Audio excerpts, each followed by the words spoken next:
Friends, ఈరోజు మా అంజలి పాప ఏం చేసిందంటే చిన్న కుక్క పిల్లల్ని అయితే కాపాడింది. వాటర్లో మునిగిపోయిన కుక్క పిల్లల్ని చూడండి.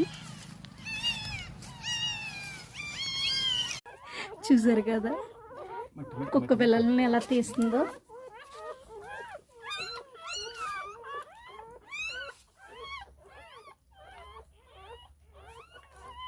మట్టి మట్టే బాబు.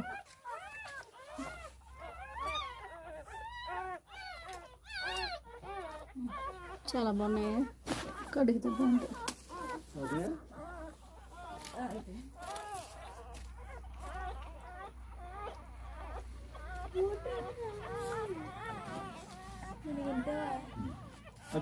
చూసారు కదా ఫ్రెండ్స్, జెస్సీ కుక్క పిల్లలను చూసారు కదా.